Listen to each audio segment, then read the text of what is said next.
नमामि सद्गुरुं शान्तं सच्चिदानन्दविग्रहं पूर्णब्रह्मपरानन्दम् ईशमानन्दिवल्लभम् रामाय रामभद्राय रामचन्द्राय वेदसे रघुनाथाय नाथाय सीतायाः पतये नमः। पूज्य संत श्री हेतमराम जी महाराज, पूज्य संत त्यागी संत श्री नेमीराम जी महाराज के चरणों में प्रणाम करता हूं और सर्वप्रथम मैं आप लोगों को श्री दधिमती वैदिक गुरुकुल के बारे में परिचित करवाना चाहता हूं।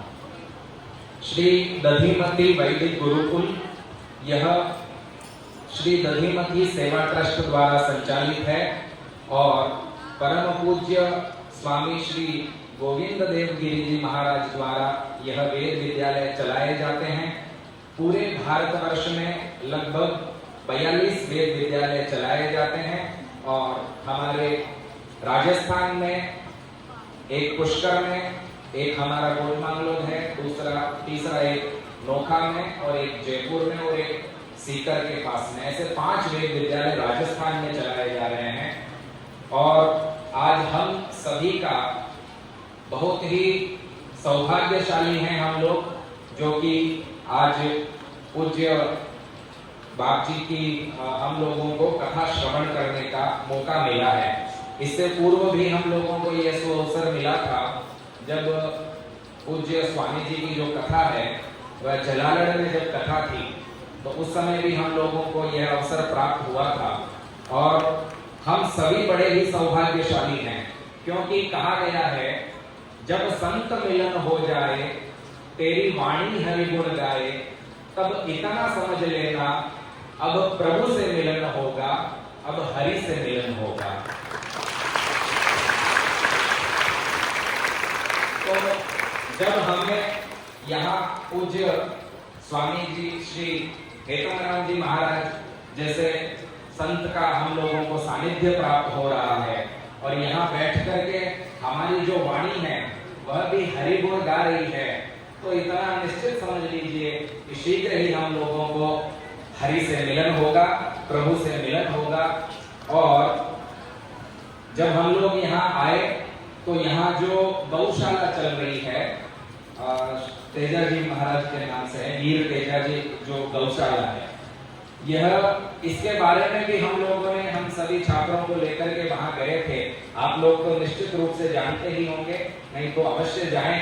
और जिस प्रकार का यहाँ गौ सेवा का कार्य हो रहा है और जितना सिस्टमेटिक इसे बनाया गया है, देख करके हम लोगों को अति प्रसन्नता हुई। और क्योंकि कहा गया है वेद बिना मति नहीं, गाय बिना गति नहीं, तो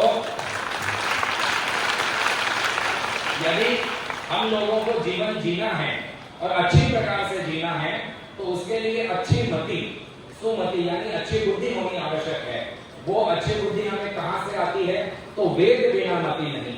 वो जो वेदाध्ययन, ये जो आप सामने बालक देख रहे हैं, ये गुरुकुल में रह करके वेदों का अध्ययन करते हैं। आप लोगों ने सुना होगा हमारे जो भगवान राम, भगवान कृष्ण, ये भी बचपन में गुरुकुल में जाकर के गुरुओं के सानिध्य में इन लोगों ने अध्ययन किया था। तो जीवन जीने के लिए वेदों से जो हमें मति मिलती है, वही जो हमें सुविचार मिलते हैं, पूज्य हेतमराम जी महाराज जैसे जो संत हैं, वह संत हम लोगों को यहाँ बैठ करके उन्हें सरल भाषा में, ताकि हम लोग उसे समझ सके कि हमें जीवन किस प्रकार जीना है, हमें हमारी संस्कृति को अपनाना है। और वह संस्कृति के बारे में जानने के लिए जो वेदों में कहा गया है, वह उपदेश पूज्य संत स्वामी श्री हेतमराम जी महाराज द्वारा हमें जानकारी मिलती है। और संत वेद बिना मति नहीं, गाय बिना गति नहीं। जब हम इस जीवन को जी रहे हैं तो अच्छी मति से जीना जरूरी है। और जब हम इस जीवन को पूर्ण करके जब हम परलोक में जाएंगे तो उस समय गति यानी हमारे शरीर को मोक्ष, जो कि गौ सेवा से हम लोगों को मिलता है। इसलिए आप सभी भरपूर गौ सेवा करें। और यहाँ आज आप लोग इतनी अच्छी संख्या में पधारे हैं, हम चाहते हैं कि आप नित्य कम से कम आप सोचेंगे कि हम लोग 2 व्यक्ति को लेकर के आए तो भी बहुत अच्छा होगा। और गौशाला के लिए कार्य करें। और जो गौशाला चला रहे हैं बांगड़ परिवार, उन लोगों का भी बहुत बहुत धन्यवाद जो कि इतना गौ सेवा का कार्य कर रहे हैं। और विशेष पूज्य स्वामी जी हेतमराम जी महाराज, श्री नेमीराम जी महाराज, इनके चरणों में कोटि कोटि प्रणाम करता हूँ कि आप इस प्रकार का सब कार्य करते हैं। आपके आगे त्यागी लगता है। त्यागी का मतलब होता है जिन्होंने सब कुछ त्याग दिया।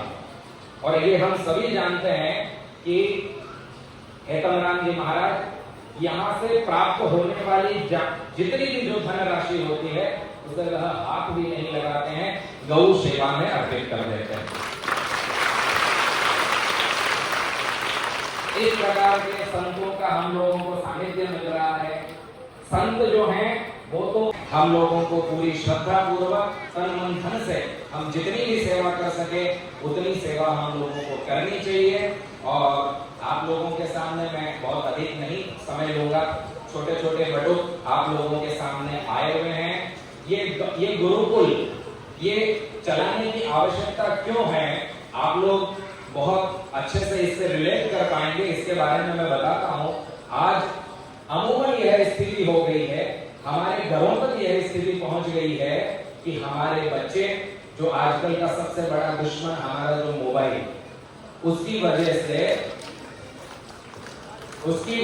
जो हमारे बच्चों में कुसंस्कार आ रहे हैं, हमारे बच्चे जो बिगड़ रहे हैं। आप लोगों को यह जानकर के आश्चर्य होगा कि ये जो बटुक आपके सामने बैठे हुए हैं, ये अपने उम्र की 10वें वर्ष में गुरुकुल में आ जाते हैं अपने माता पिता को छोड़ करके।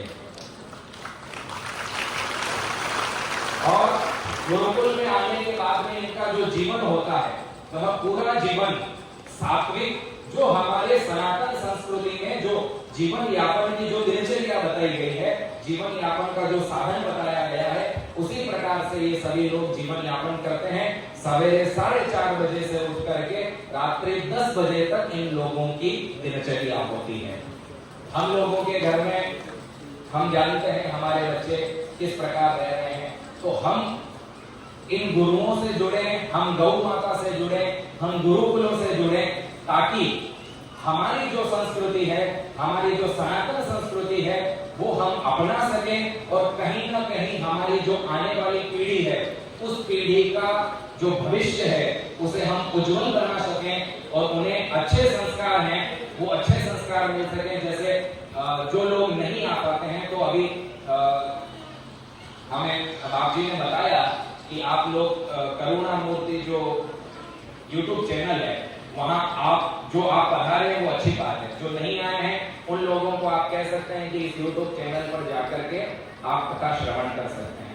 इसी प्रकार ये जो गुरुकुल आप बच्चों को देख रहे हैं, हम लोगों ने भी एक छोटा सा गुरुकुल जीवन, चैनल का नाम है गुरुकुल जीवन, आप जाकर के YouTube पर देख सकते हैं, जिसमें ये बच्चे किस प्रकार गुरुकुल में अपना जीवन यापन करते हैं, क्या इनकी दिनचर्या रहती है, ये सब आप देख सकते हैं और हमारी सनातन संस्कृति से जुड़ सकते हैं। इतना कहकर के मैं अपनी वाणी को विराम देता हूँ।